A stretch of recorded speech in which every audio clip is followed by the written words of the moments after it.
that are commonly accepted as the ontology of the physical theory.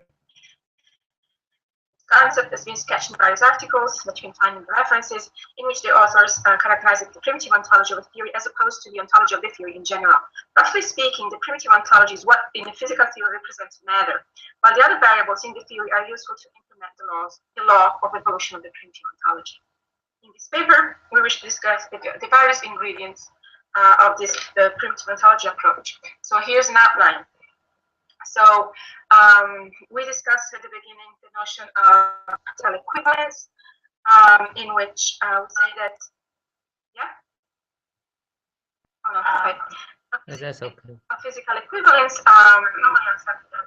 in which the same history of the if two theories are to have the same history of the ontology should be considered physical equivalence. Then we move to the case of quantum mechanics, in which is famously a theory with an unclear ontology, representing very satisfactory quantum theory, the so-called quantum theory without observers, and discuss what the possible ontology is. Yes? Do you mean to use your PowerPoint? Yeah, no, I mean, yes, I do. I'm going to discuss. Okay. You don't see? No, I'm just going. The first slide still. The first one, yeah. When I'm going to move, they tend to be very sketchy. So I tend to speak more on them. Okay. Right. Oh, Walila, sorry, I can't see your PowerPoint. You cannot? Yeah, I cannot see your PowerPoint. At all? Yeah. Okay, let me try something happens here.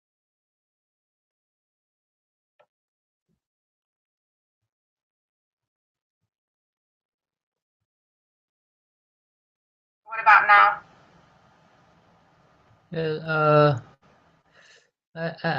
I cannot. You cannot again. Yeah. Okay. So I need to set something. I need to. So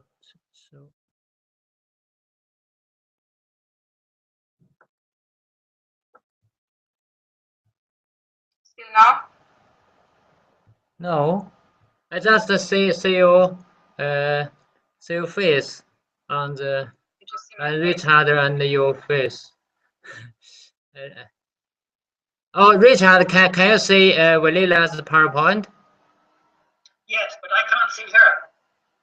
Oh, yeah. Let me try this. Yeah, it seems. What about now? Now I can see you. Only me? Yeah.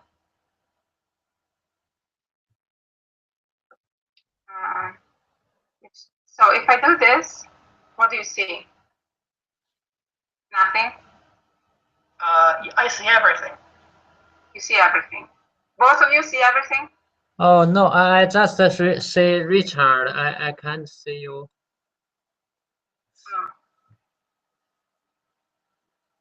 Let me see what's the problem.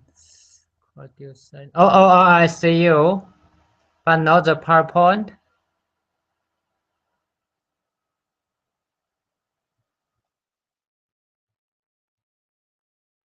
Yes. What about that now? I cannot see the PowerPoint. I think you should start a group call.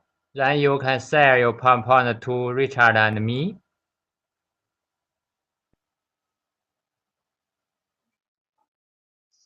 Let me try another thing.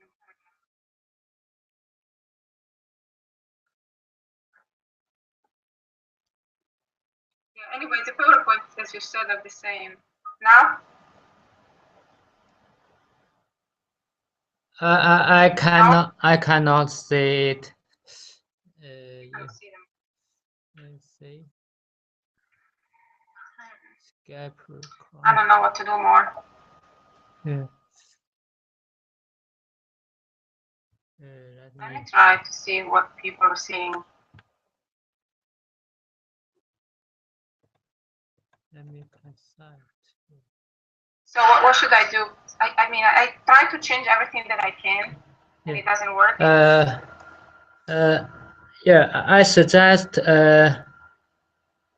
So let me see. Oh yeah, I see the PowerPoint now. Okay, that's good. Okay. All right. All so right. I will Yeah. continue. Yeah. All right. So the first point that I want to make is simply that since mathematics is not physics, when we try to build a fundamental physical theory, it should be clear what entities the theory is assuming to exist. It should be what the connection between the entities in the mathematics and the entities in the real worlds are. So usually there is this straightforward corresponding between the mathematical entities in the theory and what they represent in the world. For example, points in three-dimensional space represent position of particles, vector scalar valued function represents field, and so on. So in a sense, we want that. We want something similar for every single fundamental physics theory. In classical mechanics, we have a perfect example of that, in which we have a clear ontology, position mathematically represented by points in three-dimensional space. So it's that if we don't specify anything as the ontology of the theory, it's hard to see how the theory is making any contact with the world. For example, it's hard to see how the theory is able to predict. So if we, for example, have f equal ma with f identical to g m1 m2 divided by r squared, it's hard to say what the expression is actually describing because we don't know what the symbol represents. The point of the primitive ontology is that it's not sufficient to specify what the ontology is. What we need to consider is also the primitive ontology. Some mathematical objects in this theory will be privileged over others, and these mathematical objects have a hierarchical structure. And so that in a theory, the ontology of a theory divides itself into the primitive ontology and all the other variables that appear in the theory as specified like that, PO and non-PO, non-primitive variables. So the primitive variables represent what matter is. It is what tables and chairs are made of. The primitive ontology should be contrasted with the other variables that also belong to the ontology back to the primitive ontology, as they do not constitute physical objects like tables and chairs. For the most part, and then hopefully we have time to see that, these non-primitive variables have the role of implementing the law of motion for the primitive variables. So roughly put, primitive ontology tell us what there is, and the non-primitive variables tell the primitive ontology how to move. Okay. So to put it another way, we can actually use a different metaphor. Supposing we want to write a computer program for simulating a system according to a certain theory. Writing a program, what we care about is the output. The program is able to generate it with other variables. They have just an instrumental value to us. The primitive ontology is the output of such a program, while the other variables serve as means in generating this output. They are internal variables of the program, and they may be necessary for doing the computation, but they are not what the user is interested in.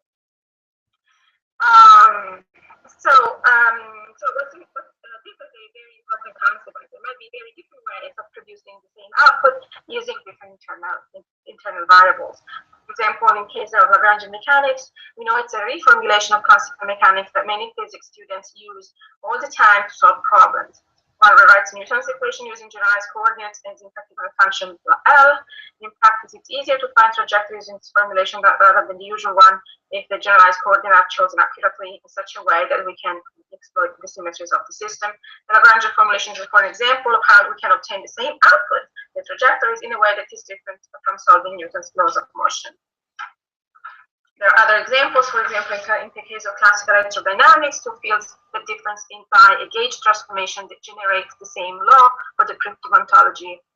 As we do not regard this electromagnetic potential V and other potential that differs from V by a gauge transformation as different potential in V, we do not regard classical mechanics and Lagrangian mechanics as different theories. They provide us with the same result for the trajectory of the primitive ontology. Therefore, we concluded in general, two theories should be regarded as physically equivalent when they lead the same history of the primitive ontology. So, in contrast to what seems to be happening in classical mechanics, is famously doesn't have a clear ontology at all. What is matter made of? What is the theory about? The answer to these questions are far from clear. Is matter made of particles, or fields, or maybe waves? Is the theory about the motion of microscopic entities, or is it about the result of measurement? We have seen that it's natural to regard classical mechanics as a theory of particles, but why shouldn't it be possible to do the very same thing in the case of classical mechanics? Is fatal unclear. The standard quantum person, so to speak, under the pernicious influence of Warren Heisenberg, would claim that it is impossible to attribute any reality to the quantum world. But we seem to know better at this point. There are at least 3 counterexamples to this impossibility: quantum mechanics, GRW theory, and many words theory. This theory have a clear ontology. What there is in the world is not a function of the presence of the observer, contrary to what happens in the usual interpretation of quantum mechanics. Instead, they are the so-called quantum theory without observers. And we're going to turn to that and see what their possible primitive ontology is. So we know regarding quantum mechanics, particles position are the primitive ontology of quantum mechanics. They evolve according to a guiding equation that depends on the wave function. You can read it over there, and the wave function itself evolves according to the linear Schrodinger equation.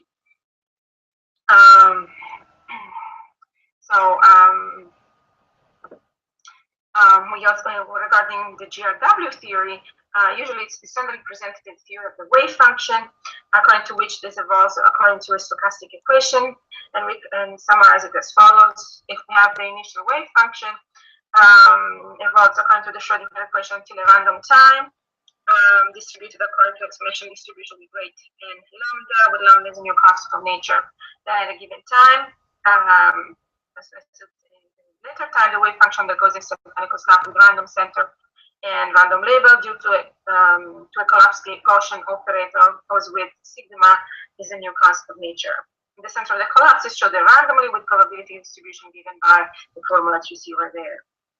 In this situation, that repeats itself.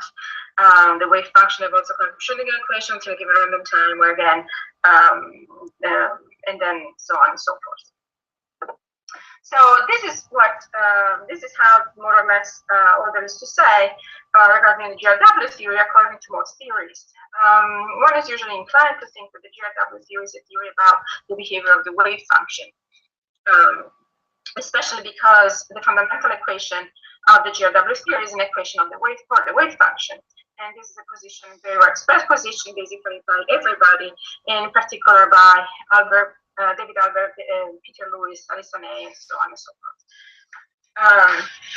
Therefore, one says, sure, the primitive ontology of GRW is the wave function. So the ontology is the wave function, since so there is, it must also be the primitive ontology. So bottom line, tables and chairs and humans are made of wave function. The position that we want to present in here, it's not this. The idea is that it's very difficult to successfully hold that the wave function is the primitive ontology of GRW theory. This is because the wave function as a mathematical object living in some space different from our theory should not be regarded in general as a primitive ontology in quantum theory. Hi, Walila. Hi, yeah. I just see the same PowerPoint screen. Have you updated the? No, they're still in 10. I'm about to go to 11 right now. 11. I just see the 4. Oh, geez. The screen is still the 4. Yeah, I see 4 as well. Oh, yeah, didn't change. But I have your. Oh yeah. Uploaded your presentation. Yeah, Oh no, I see the 11 now. I see the 11. Yeah. Now you see 11? Yeah. Sorry, I mean, I don't know why it's doing this. I mean, I've done a presentation like this before, but only with one person, and it worked fine. So maybe the connection is slow. I don't know. Yeah, no, it's okay. Yes. Okay. Yeah. So I'm just gonna try and continue. Yeah. So the thesis that I will try to defend is that it's not true that there is only one GRW theory, but there are multiple GRW theories. But before we do that, I just wanted to explain why we think that's not the variable part of the wave function as the primitive ontology of the DRW. The wave function is a mathematical object that lives in a very abstract space, the space of all the position of all the particles in the universe. If there are n particles in the universe, this space called configuration space has dimensions m equal to 3n. One might insist and maintain that the real arena of the world is actually configuration space. If so, however, there is more work to be done. First, one would have to explain why we think we live in three-dimensional space while we don't. That is, one would have to come up with a story to derive R3 from configuration space. Note also that configuration space is by definition of a fundamental space and signifies its meaning in physical space and not vice versa. In fact, the word configuration suggests that there are configurations of something living in R3. One could insist, though, that the way configuration space was introduced in physics is not relevant. It is now, by definition, the space where function lives, and therefore should be considered a primitive in this new context. And so, we do not seem to have enough resources to recover or deduce three-dimensional space from configuration space without making use of the very definition of configuration. In fact, the theory is about the behavior of stuff in high dimensional space. Then the whole world is just a point of that space. The wave function is psi of q, where q belongs to Rm. We might be tempted to regard coordinates of q as grouped into triples, representing the three spatial coordinates of particles. That is, when we consider psi of q equal to psi of q1 qn, where the singular coordinate q is equal to x, y, z, shall belong to R, we can be tempted to identify this coordinate with the spatial coordinate of a particle. But since there are no particles in this field, the only way we would have to do this is to already know that we have configuration. So to cut a long story short, one has to add specification of the theory, to add in the theory some rule in order to recover three-dimensional space. Albert agrees with that, and he claims the Hamiltonian gives such an impression. He has the story that given that the Hamiltonian is such and such, this is why we think we live in three-dimensional space. Okay, yes. So the problem with that is the exposition seems to have to be back. Can you see now in 12? Not yet. Not yet. Oh, jeez. What about now? Don't worry about me. I can find it anyway. I have your presentation downloaded. All right, good. I'm sorry. I will continue. So it seems like that the reasons. So what are the reasons for which the Hamiltonian is the way we write it? Is it because in this way we can explain why we think we live in three-dimensional space algebraically, or is it because it is the kind of Hamiltonian that allows us to correct, predict, and explain the behavior of objects all around us in three-dimensional worlds? In other words, is the structure of the Hamiltonian that explains the appearance of three-dimensional worlds, or the existing of such a word that explains the Hamiltonian? Okay. In addition, as a general remark in agreement with Mountain, we think that this position provides a picture of the world that is too provisional to be easily accepted. Since all there is in theory is the wave function, the statement there is a table here cannot mean literally that there is a table here. Since there exists no table, as indeed there exists no three-dimensional object at all. Objects do not exist independent of one another, they are all mashed into the description provided by the wave function. The information regarding each one of them has to be extracted from it with the use of something more than just the wave function alone. At best, one might mean it is the wave function is content in a certain location, and the one that the table is. This in fact table steering humans, the oldest three-dimensional object do not exist at all in the way we usually think about it. But if that this can hardly be regarded as a solution of the problem of sense of quantum mechanics, especially in the presence of much more sensible alternatives. So what do we gain in entertaining the idea that we live in configurations? Okay. So I mean, I can go on a little bit more on this, but I would like to move a little bit to this analogy over here. I'm going to see string theory and relativity. So one might think that, given the above conclusion, we should also reject string theory. In fact, in string theory, physical space is supposed to have 11 dimensions or 10, depending. So if the complaint against the wave function ontology is that the dimensionality of configuration space is M, but M is not 3, then M equals 10. Seems just another instance of the type of theory that we should reject. We don't think this reasoning is correct, though. The fact that there is a crucial difference. In string theory, the starting point is that the number of dimensions in physical space is greater than 3. However, it is assumed that all dimensions except 3 are compactified and accessible to physical objects. So scientists are still looking for mechanisms that would explain why this is the case.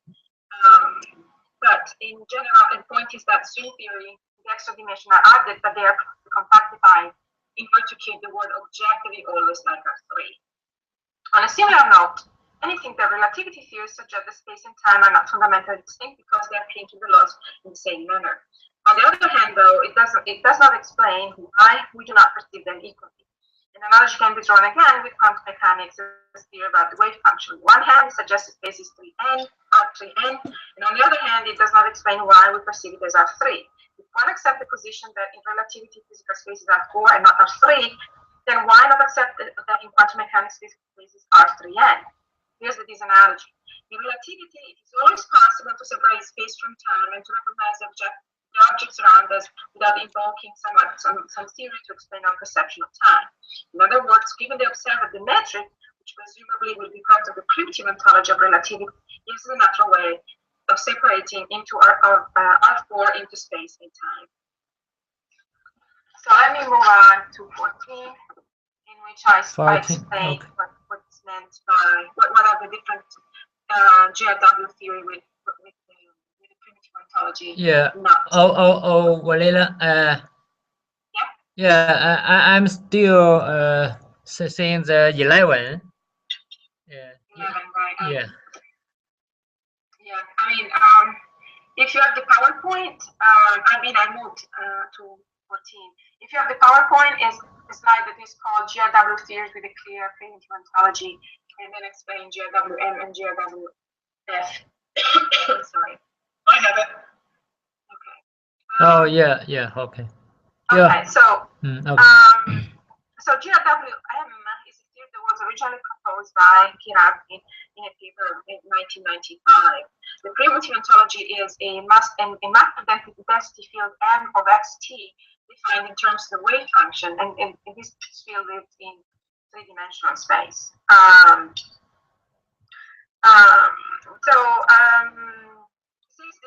So the field M has to be understood as the density of matter in space and time.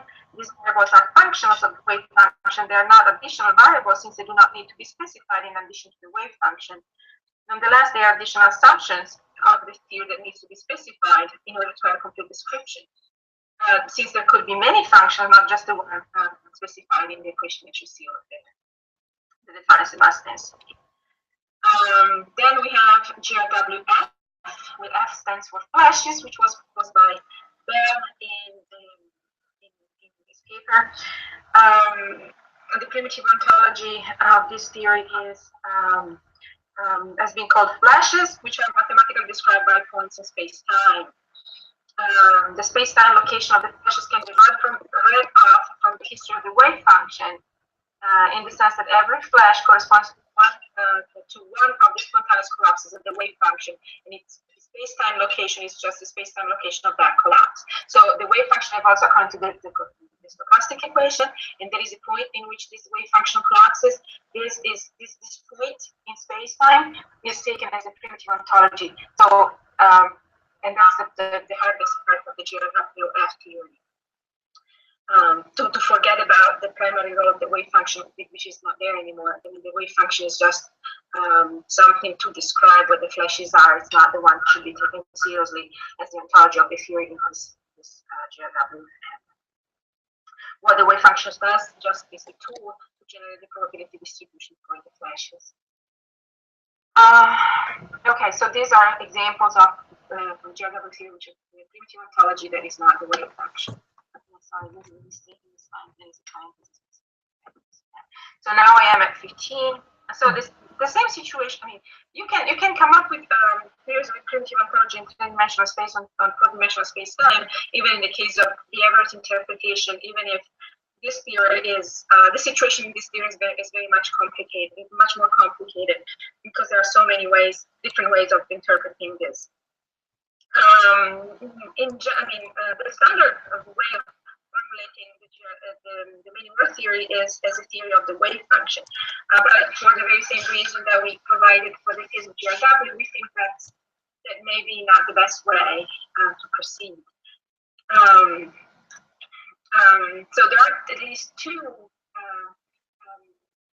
many word theory that has been present in the literature. They have a primitive ontology that we like, and one is now I'm going to 16 Bell's many word, which is also called BMW or SIP for reasons that I'm going to explain in a second, in which the wave function evolves according to Schrödinger equation, and the primitive ontology is given just like in order mechanics, instantaneous configuration at different times with a size square distribution. But in contrast to order mechanics, they have no temporal correlation among one another. So this can be called SIP, S from Schrödinger evolution, I for independent, and P for practical ontology. Because you can see how this theory has a many word characters because of the of the Schrödinger equation. There could be different regions of space very far away in which the particles configuration can be. And it's a very strange theory because it turns out, and I don't know if you thought about this, but I mean, since there is no connection between the different times, the certain configuration at different times, the configuration can jump. In contrast to what we're in which they're linked by a trajectory. In this case, it's not the case. So it could well be that the records of the past are most likely to be false and not records at all. Let me move on a little bit because these are just examples. Then there's this other theory which is called SM, Schrödinger's many word, S from Schrödinger evolving wave function, and M because the primitive ontology is a matter density field that looks like the one of GRW. Also, you can see that this one has a many word characters due to the linearity from the various parts of the M field. So in general, you can come up with many theories, right? Because there could be very different types of primitive ontology. There could be particles, there could be fields, there could be flashes, there could be strings, and then these particles, these primitive ontologies can evolve according to the deterministic or stochastic evolutions, and the stochastic or deterministic evolution in itself implemented by a wave function that in turn could evolve according to a deterministic or stochastic law. So you can build up a combination of different possible theories that one can see in the table at page slide 19, plethora of theories. You can see that it could be particle ontology, or primitive ontology, fields primatology, or flashes primitive ontology, and there are plenty of examples. Stochastic mechanics, Bell-type quantum field theory, GRW with particles, Bohmian quantum field theories, or a mini world with flashes. I mean, there are plenty of possibilities over here that if you're interested in, you can actually look them up in the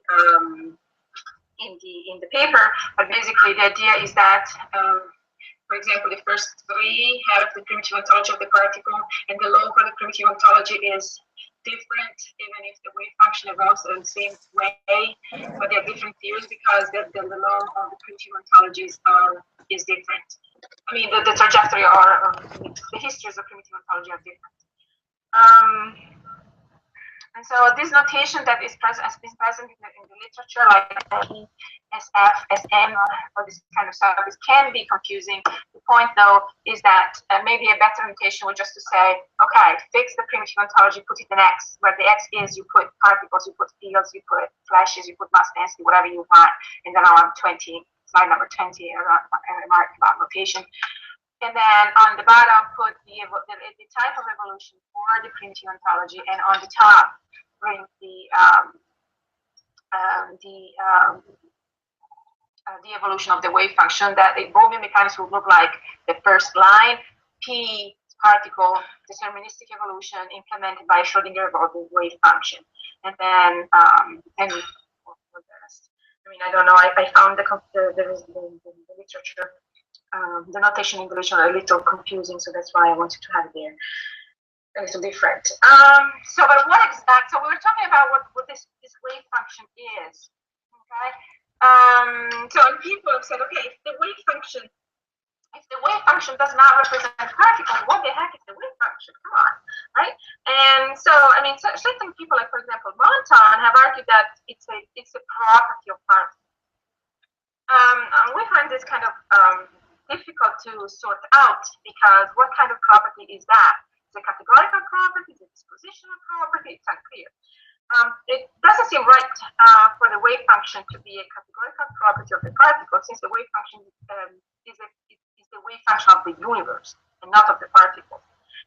Even if in a theory with a PO, we can always define the wave function of a subsystem.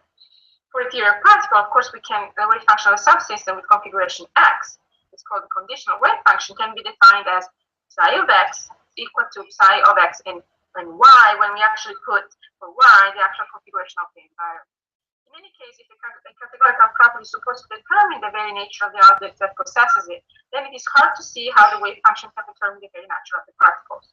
It is also difficult, on the other hand, to make sense of the wave function dispositional property, right? Since the conditional wave function might not be even evolving according to Schrodinger equation, would only in particular situation in which the environment and the system are decoupled.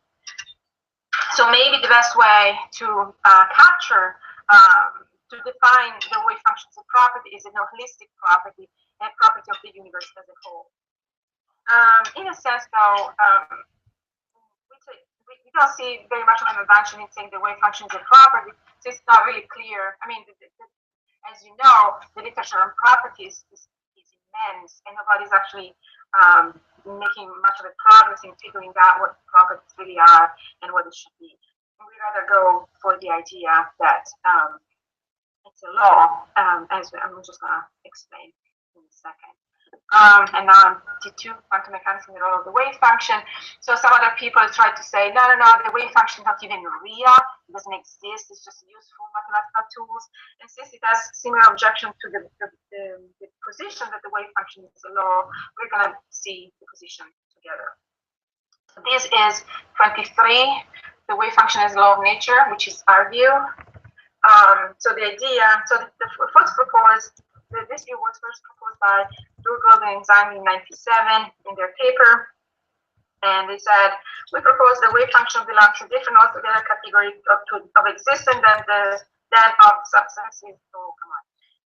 A different category of existence than that of substantive physical entities, and that its existence is nomological rather than material. So the point is to consider the wave function similar to a law. So there has been different objections to this.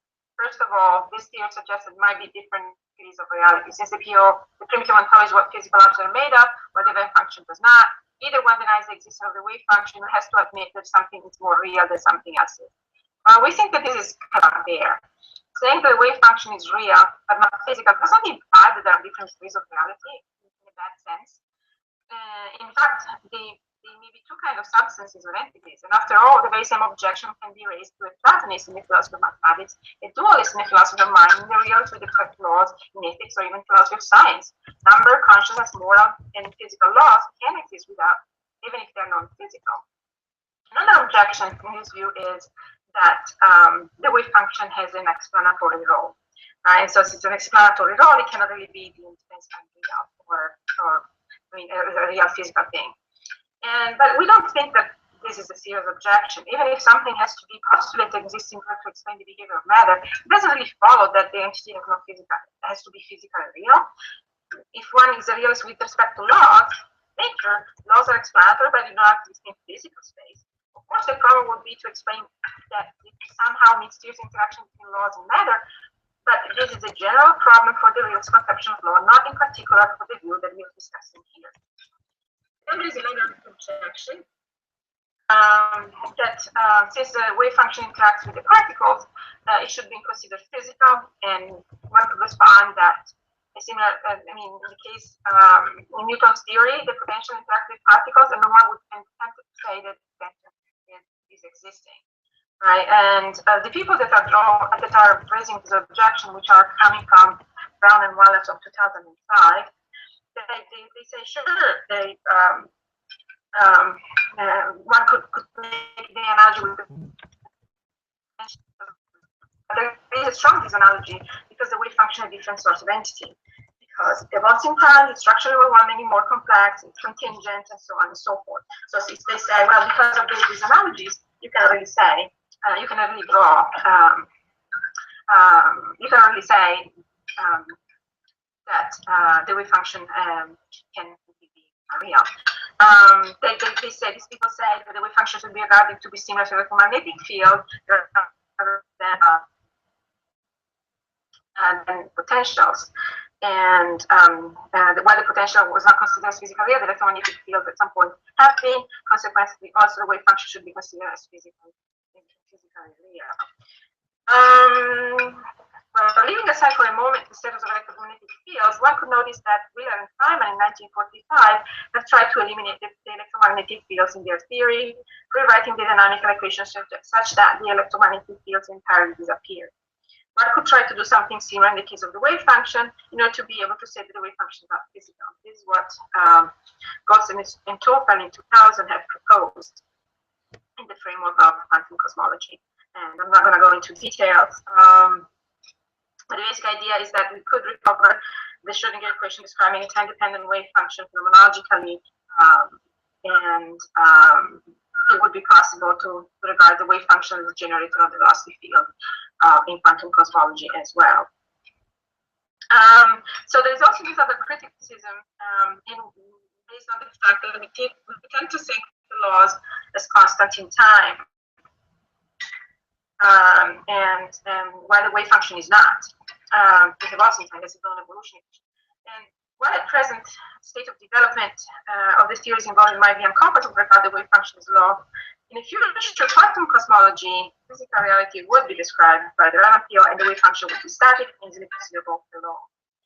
So one could just forget about this. And then they have a complaint about simplicity. But I mean, as soon as one rewrites the equation of the wave function as h psi equal to 0, some sort of relevant simplicity is already covered. Yeah, so there are other objections that one talked about. These are the main ones. And it seems like we can somehow get over this. Let's see how much time. Yeah, I'm supposed to be almost over.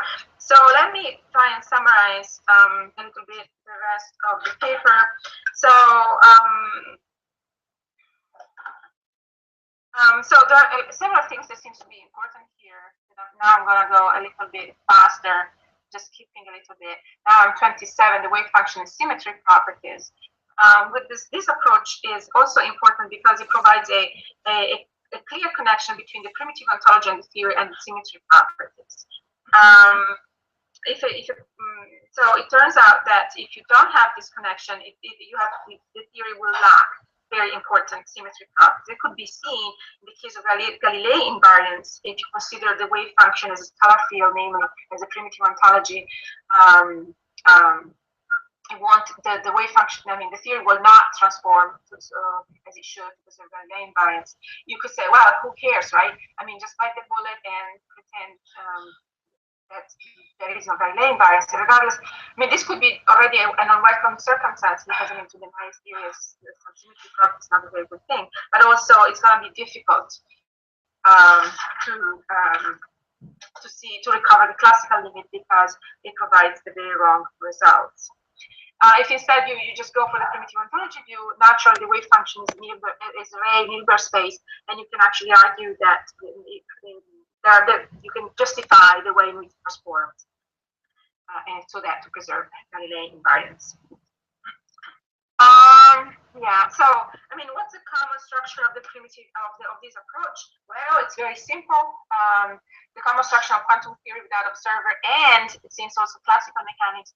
And if you work a little bit more, also classical electrodynamics and other things, in other theories like relativity theory, we have a clear primitive ontology in three-dimensional space, which describes matter in space and time.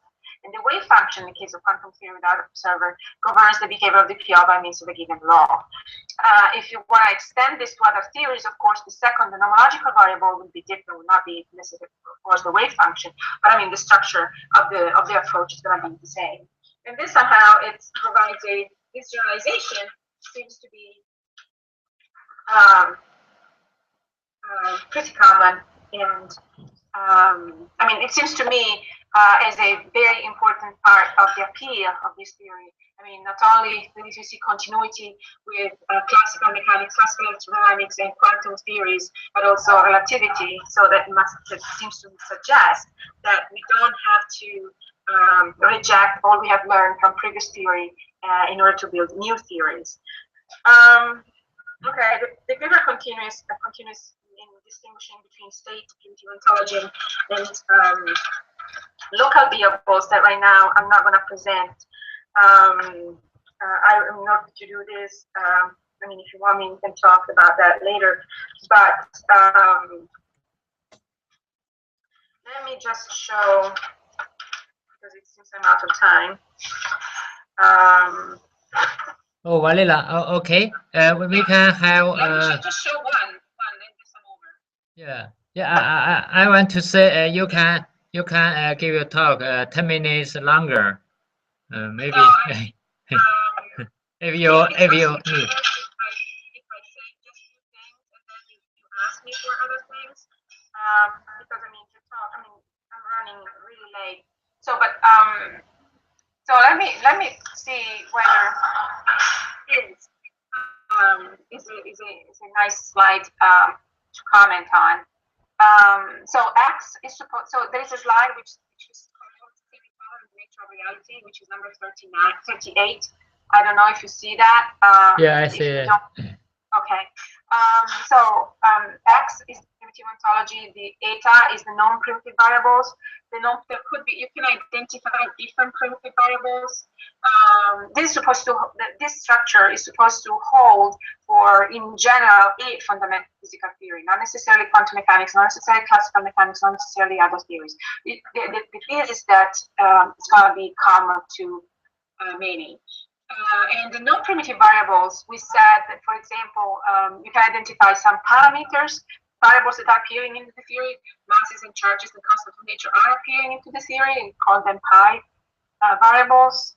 They're part of the definition of the law for the primitive ontology, and eta instead is the nomological entity that in the case of quantum theory without observer is the wave function.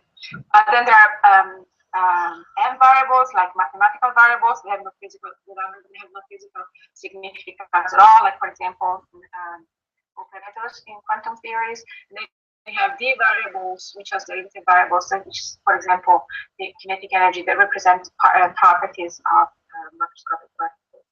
And we thought that among all these variables that you can think of, that you can identify in a theory where you put the semicolon between the primitive ontology and the rest.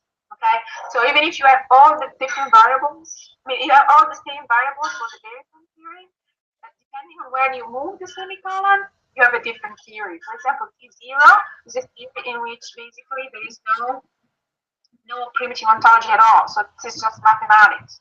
All right. So in T1, the ontology is given by just this variable, right? And this is the nomological variable. And in T2, instead, you have included into the primitive ontology also the eta variable, which in quantum theory without observers, it doesn't really help. But because I mean, the wave function would never be a suitable primitive ontology because it's not even in three-dimensional space. But in other fields like classical electrodynamics, you can see that the field could be in the primitive ontology, could be out from the primitive ontology. And so you would have different fields depending on what the primitive ontology, what you decide to enter in the primitive ontology. And one of the questions that I usually get asked is, well, but how do you pick your primitive ontology? How do you know whether you are in T1 or T2? And the response is that you need to look at the role of the different variables, and that's where hierarchy starts on.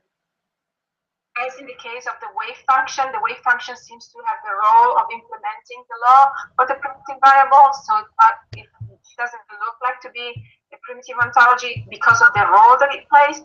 In the case of classical electrodynamics, and this is just cutting a very long story short, what is the role of the electromagnetic fields? Well, they have been added in order to generate the correct empirical trajectory for the particles. So it seems like even if there are enough 3 and therefore you cannot really rule them out from the primitive ontology because of their three-dimensional nature, because they don't have three-dimensional nature, because they do.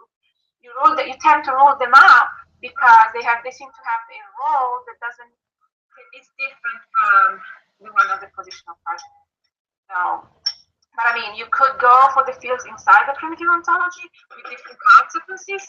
For example, the fields will have different symmetry properties. So the bottom line again is there is no way to empirically select the primitive ontology.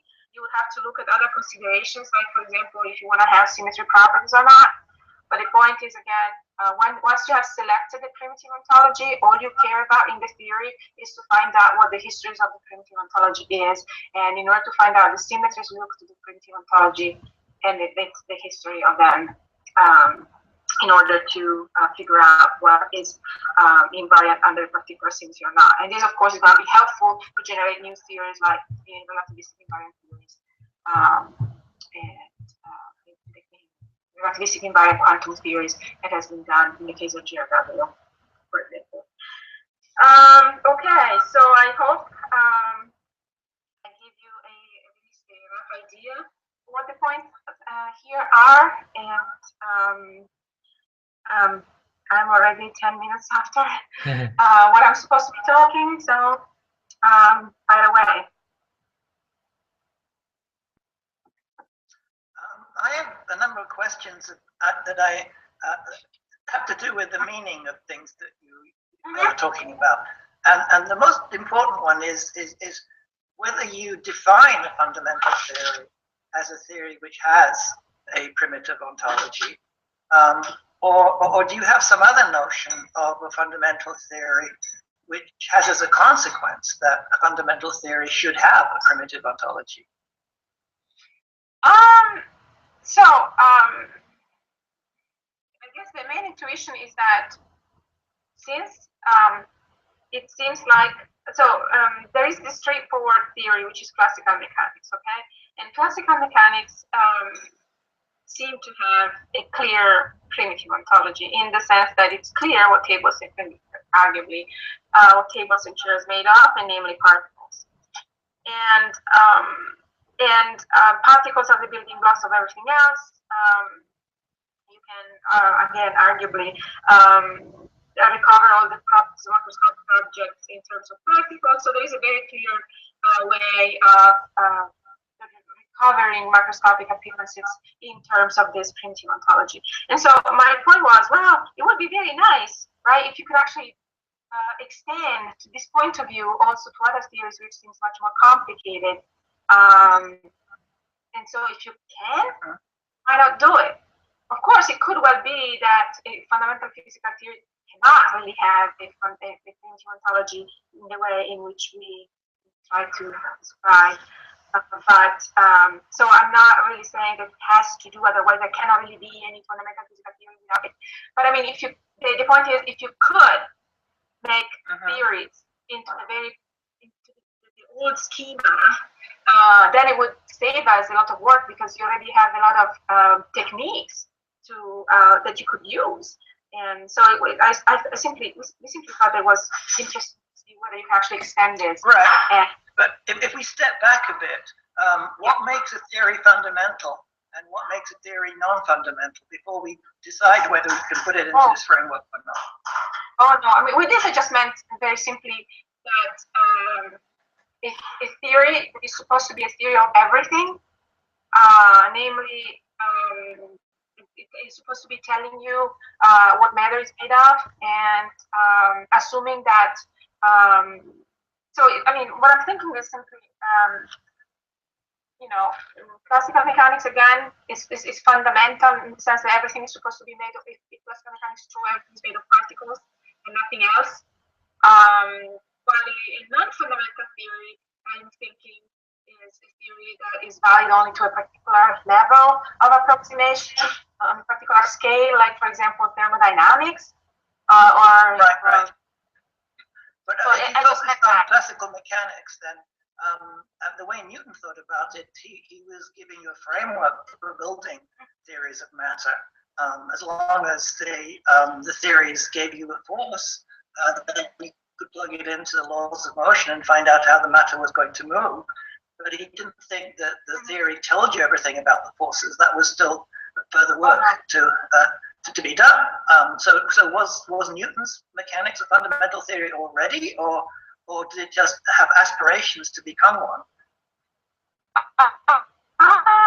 Well, yeah, it's a fundamental theory. I mean, you're saying sure, right? You need to specify what the forces are, otherwise the theory is incomplete, right? Yeah, sure, absolutely. But I think it's a fundamental physical theory, not the best possible fundamental physical theory, because you have to plug in from the outside what the forces are, and that's why we keep going and try to justify what. I mean, I think he was trying at some point to figure out. Where the forces, the gravitational force was coming from, but he did not succeed. But I mean, from my point of view, I would regard that this theory as a fundamental physical theory, because he was aiming at that complete description, everything built up on that, and hopefully, I mean, string theory is trying to somehow. It is another example of a fundamental physical theory, because they're trying to give an account of what's going on without without too many things from the outside, right? Right. Well, what about general relativity? Is that a fundamental theory? Yeah, sure. Absolutely. But, I mean, string theory would actually be better again, because it's supposed to include also that. But yeah, I would. Also, but, I mean, somebody has two issues about general relativity. I mean, it's not clear what it's telling you the world is made of, because it's not clear it's telling you anything about what the sources of stress energy tensor are. But the framework. Yeah, sure. Go ahead. Sorry. So, if a fundamental theory is supposed to be telling you what tables and chairs are made of, and it's supposed to be matter, then general relativity doesn't do that. Because it doesn't tell you anything about stress. Yeah, that's actually interesting.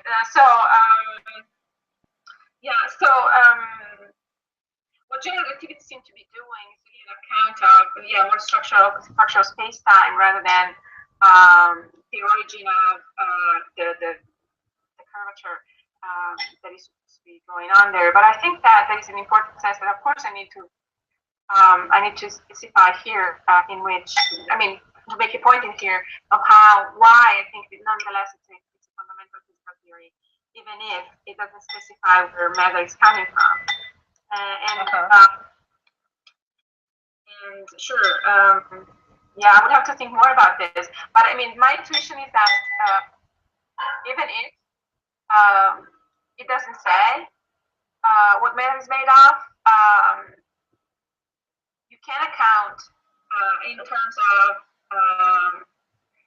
arguably the metric. I mean, and this would mean that I have already clear in my mind exactly what the structure in terms of primitive, non-primitive variables of relativity is supposed to be going, which is not very much developed. But it seems like you can do the very same thing. It's an interesting example, because it makes you think harder about what you mean by matter as well. Yes. suppose that you considered a model of general relativity in which there was only empty space-time. And there are different models. So you can get a model which is just Minkowski space-time, or you can get a model with their gravitational waves sort of propagating through and carrying energy and so on. Yeah, I'm writing down. Yeah, no, I think, I think that this is where we should be thinking more about this, because,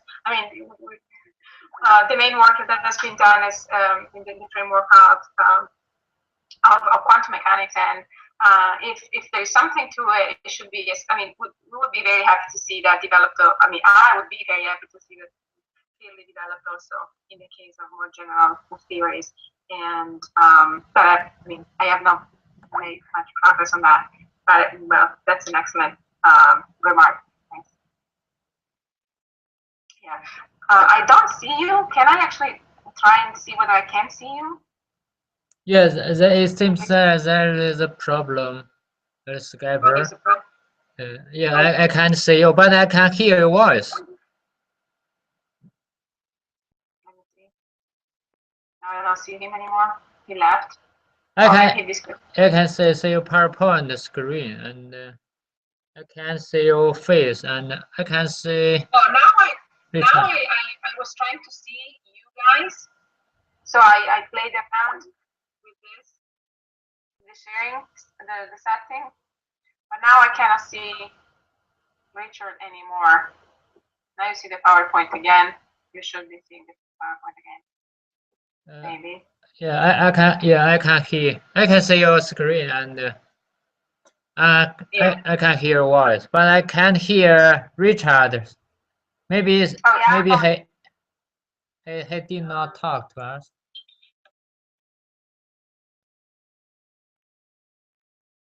Oh, now I see he's reloading. Okay. I'm getting the talk, but I don't get faces yet. Can you hear me? Can you? Yeah, we can hear you. I can hear you. Good. Yeah, I was Let me try again. To see you. Okay, let me try this one then, because I'm particularly interested in quantum theory. Is there any sense in which you could accept that quantum theory is a fundamental theory, even though it doesn't have an ontology at all of its own? So is there a way, quantum theory not fundamental, even if, quantum theory I'm suggesting that there's a notion of fundamentality such that one could accept that quantum theory is fundamental, even if it doesn't have a primitive ontology, or indeed any ontology of its own, but borrows its ontology from elsewhere. In a sense, Albert's view that the wave function is the primitive ontology, I think he will have a hard time to make sense of it, but the wave, he would say, well, the wave function is not the primitive ontology because it lives in 3Rn, right? Space.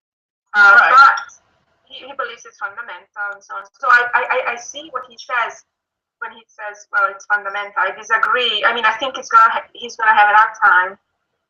So, but in this particular case, he wouldn't have a primitive ontology. But in the case in which there is no ontology at all, I don't see how it could be fundamental. I can see how it can be a kind of a useful way of generating outputs. The orthodox quantum view in which everything is on the macroscopic level, you can give results of measurement. In that particular case, it's difficult to see that as a fundamental theory. But also in that particular case, I wouldn't say that it doesn't have an ontology. It would have a macroscopic ontology. If you played it that way, yes. Yeah, but without any ontology at all, I don't know. There would be an ontology involved, but it would not be an ontology that was peculiar to that theory. The theory would not be responsible for providing you with an ontology because it would help itself to ontology that came from elsewhere. Like classical mechanics or something else? No, it would, for example, help itself to the value of certain magnitude. It's that a particular particle has a particular position at a particular time. That would be one element of ontology.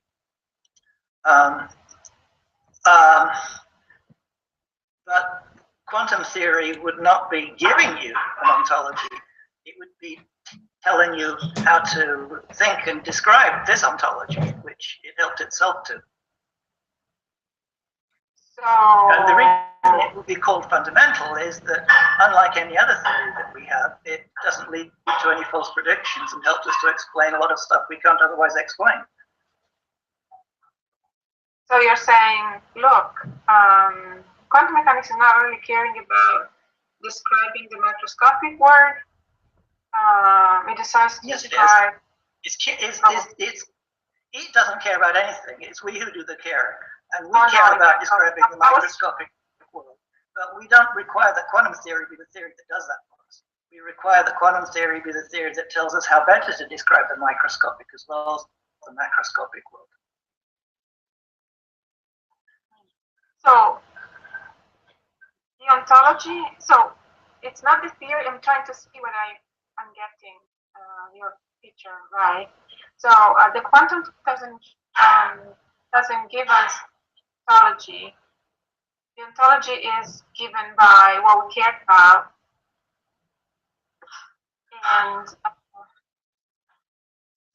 the ontology concerns values of magnitudes on physical systems. Yeah, so the quantum theory. Okay, so quantum theory is helpful because it helps us better to reason about claims about the values of magnitudes on physical systems. Reason better than we can in any other way. So in that sense, it's fundamental. Yeah, I wonder.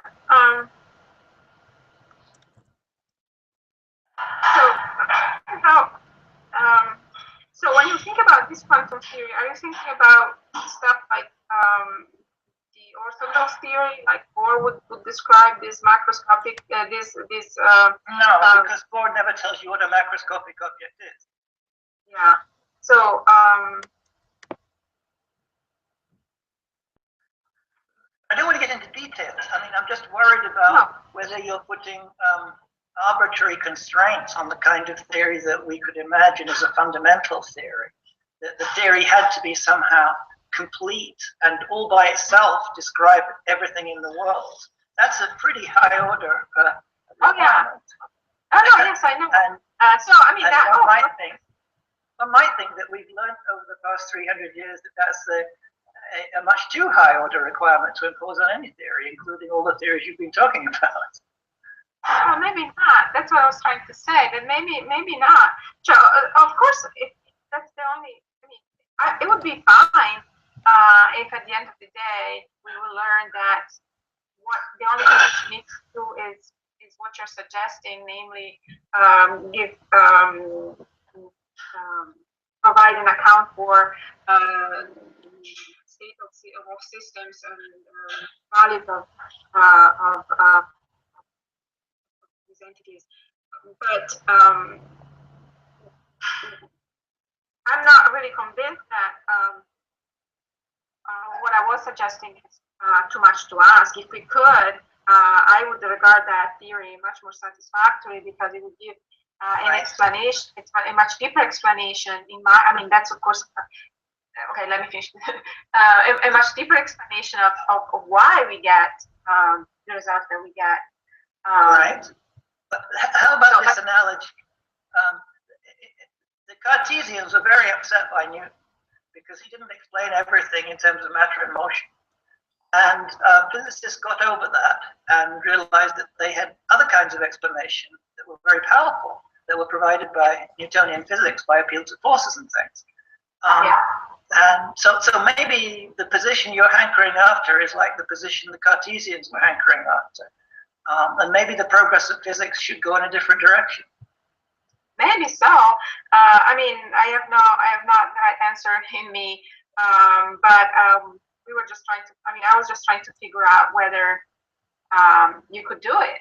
And it seems like if you do it, then you understand. I mean, one main appeal of this, aside from explanation, which of course is a controversial subject, because I mean, people differ in let me say, okay, that's a good explanation. No, that's a bad explanation. So people are disagreeing about that explanation. So that's kind of weak. But I mean, the fact that the descriptive ontology business is so connected with symmetry properties, I was thinking, come on. I mean, if that's true, really, it could give us direction about where to go if you want to come up with a relativistic theory, and then maybe, I don't know, another theory that involves other symmetries that right now we cannot really think. So I mean, it could give directions. So, and maybe it will just blow, but maybe not. So I thought that I have a couple of different kinds of questions, but maybe Shan wants to say something. I don't know. Should I go ahead? Yeah. Okay. Richard and Valerie, thank you very much for participating in this talk. I suggest that we may discuss on the forum by text chat, because I see some people is on the journal's website. Maybe they are interested in our discussions. Sure. So you want me to see whether there's something over here?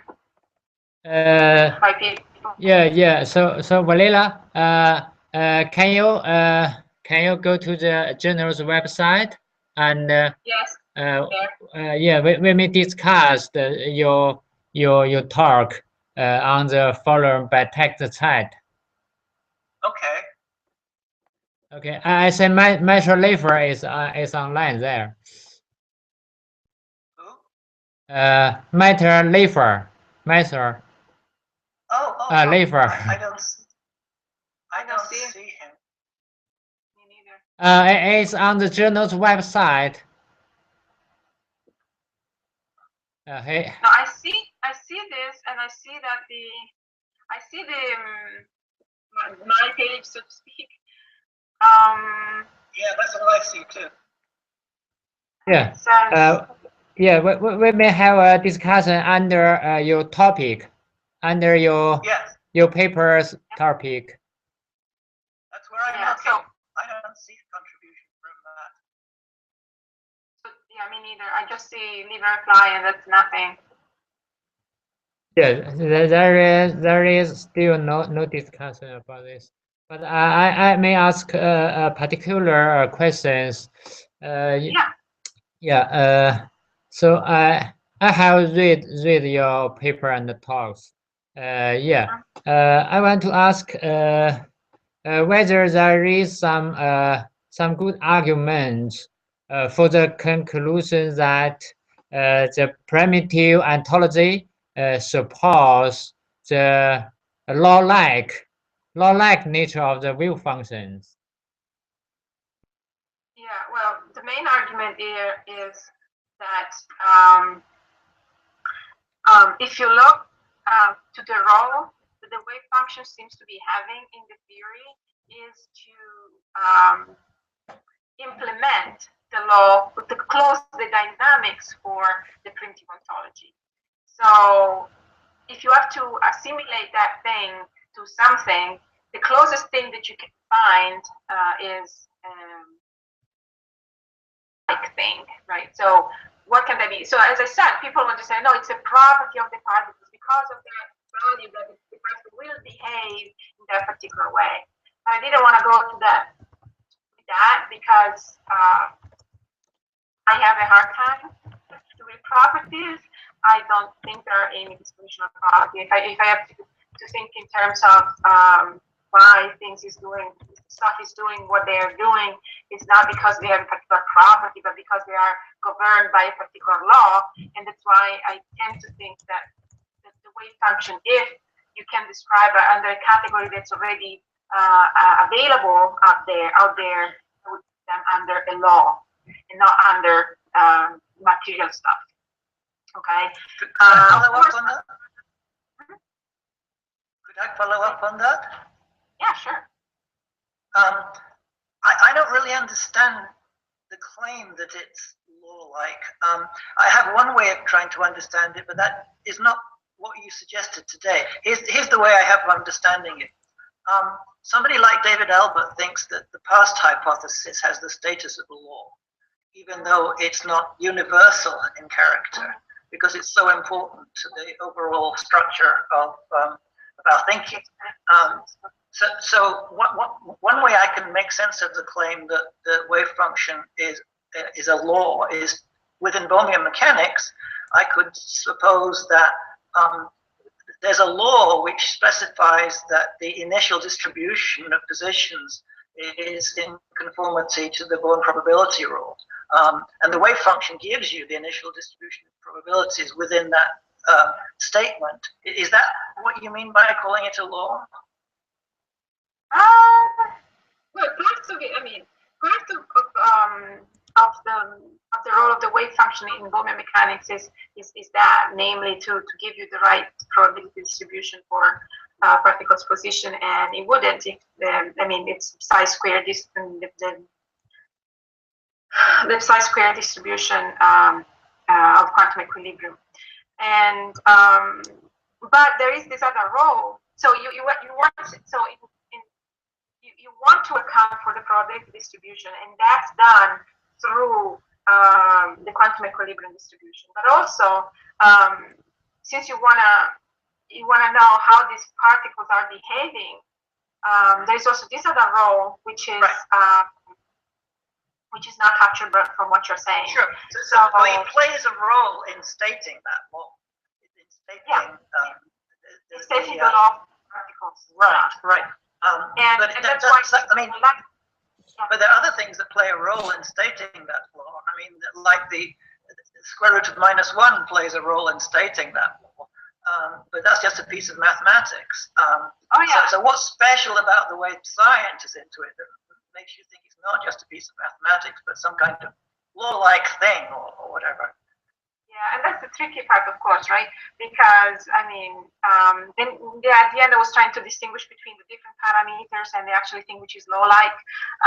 So it seems like the difference between the psi and, say, the masses or -1 or whatever you can find, or epsilon, is that the wave function as a, and that's, I know I'm just gonna get into a total mess, is because the wave function evolves in itself, right? So it's and of course this is a good and bad, because it's good because you can differentiate with the parameters which are standing there and the wave function is not, but at the same time it's bad because you don't want laws to evolve time. And so, and that's I think that this analogy with laws, the wave function is, and I mean the most serious objection that, according to me, is the one against the wave function is a law thesis is that right now it doesn't look like a law, right? And so we will, but I mean, so my point is, look, it doesn't look like the law in the fact that it's evolving, but it looks like a law in the sense it's implementing the motion of stuff. So sure, right now we have trouble making that fit in the right category. And so, but what is that suggesting? Should we look for a theory in the future in which the wave function will, so in the future, what are we looking for? And it seems like we should look for a theory in which the same role, but at the same time it's static. So again, well, suppose that we really got excited about the Wheeler-DeWitt equation and in quantum cosmology, and we decided that the wave function is static. It's playing an important role in that law. But again, so is the Hamiltonian, so are other things. Yeah, so what makes it the thing that somehow should be characterized as the law or the law-like element or whatever?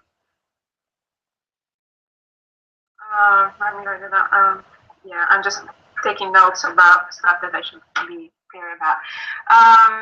So you're saying, well, okay, why don't you have instead of the, for example, particles and wave function were just particles and Hamiltonian, right? Why not that? Because it seems like the Hamiltonian, I mean, it's just a matter of trying to clarify, and I mean, that's where the hard work is. What is the different, how the different things are playing inside the dynamics of the theory, right? So what the Hamiltonian is doing is operating on the wave function in order to obtain something else. So the Hamiltonian is an operator. Does it have a physical significance? No. Well, what about the wave function? Well, does it have a physical significance? Well, no. But it is the entity which is supposed to be evolving, well, in a sense, right? Generating the state through the Hamiltonian and acting on the primitive ontology. But of course, I mean, I know how that unsatisfactory what I just said looks. What I just said here, no, that doesn't sound right. But you know what I mean, right? Yeah, I mean, this account is far from perfect, and it's clear where we need to work on. Okay. And I appreciate you pointing the finger in the in the place in which. I still don't see Matt here on your page. You don't see? I don't see Matt on your page here. Oh, I didn't look. in the discussion. I don't see any. Yeah, I don't see that either. So should I comment something? Is anybody here or something like that? I don't know. Let's see.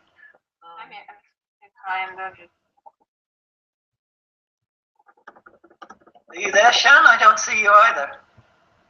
Yeah, I'm online. What happened to Matt? Yeah, I see he's online, but I sent a message to him, but he did not reply. Oh, okay. Let me see. Let me try. I'm posting a comment now.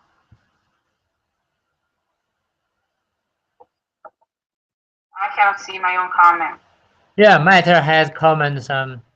Oh no, I commented. I have been told there is a question here, but I see nothing. I can see my own comment.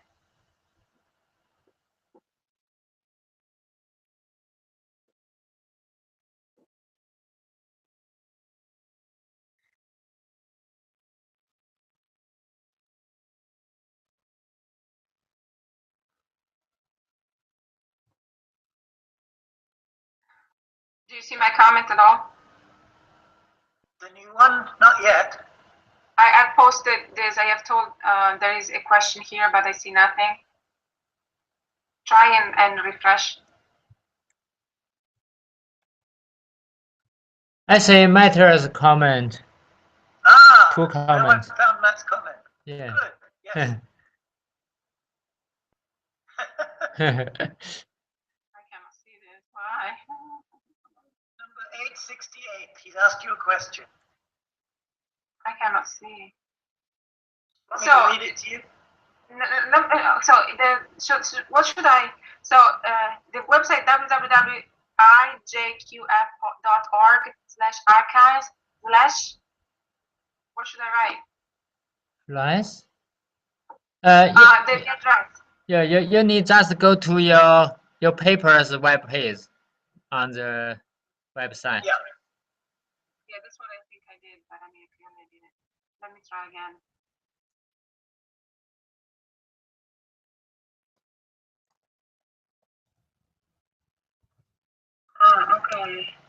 Okay, Matt Leaf. Oh, yeah, now I see. Okay, since I have been outed as a lurker by Shan, let me ask you. Just send him a message. Let him be involved. Just saying the global hyperbolic space, for example. Shan, I would also comment. Yeah, it's my work is not well. Oh, okay. So let me ask you how you would describe the role of non-primitive theory that does not support division into state at a given time and dynamics. It suggests that the role is not precisely to the non-primitive time, but what would you say negative expect? For example. I wish I knew.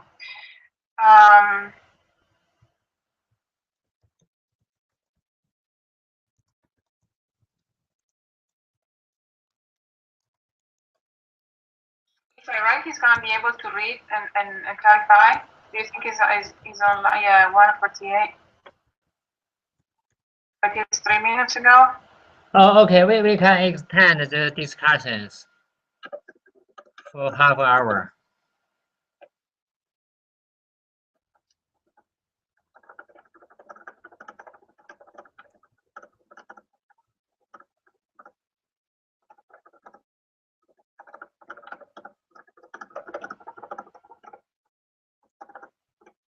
Let's see. Let me see if we. Wait, submit. Let me see.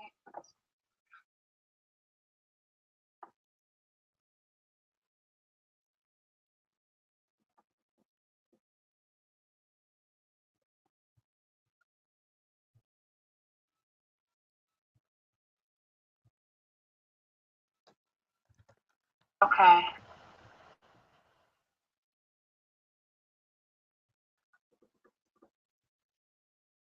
So he should still be here, right? Yeah, Matt should be here. Okay, so I was asking if you could be a little bit more specific.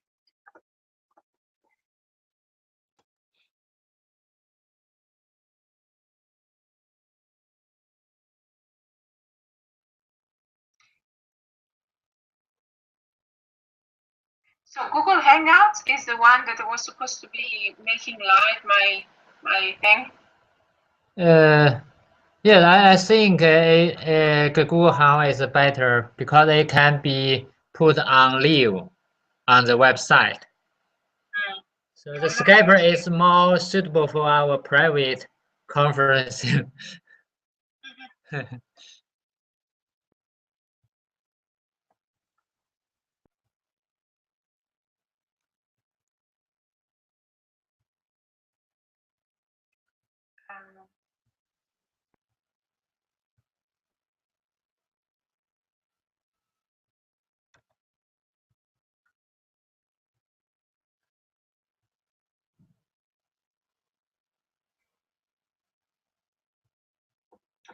So since it doesn't reply, it seems, as far as I understand, right? So the point is that if there is no way of separating states at a particular instant, but instead, for example, we have a picture directly in space-time, what would I say? Is that the question, right? Let me write it down.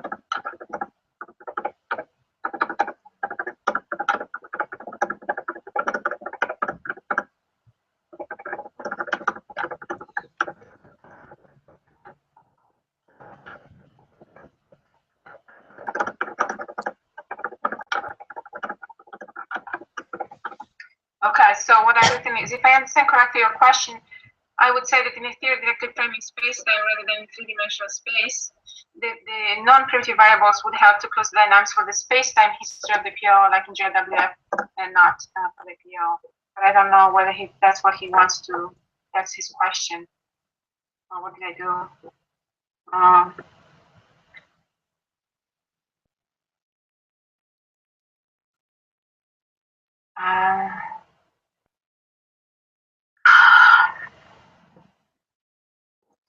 So yeah, now can you see my comment?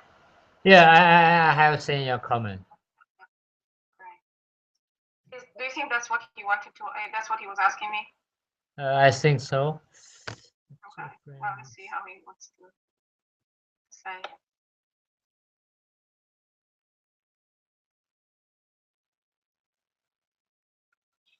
Okay, so.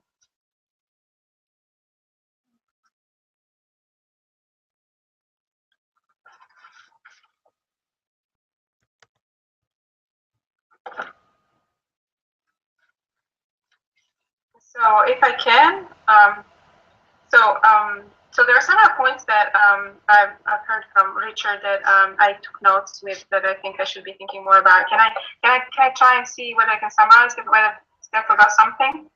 Sure. Okay, so we're talking about general activity and explain how you can make sense of a theory like that being fundamental, given that there is no, it's not really a theory of matter as we usually intend to, right? That's one point that you raised. Right, it seems to me. Then the other one, what about fundamentality in quantum mechanics as differently intended? Talk about whether I'm not saying I don't want something more, which is not that maybe I'm over asking. And the other one was the low likeness of the wave function in the probability distribution. Right. It's fine for you to be asking for more.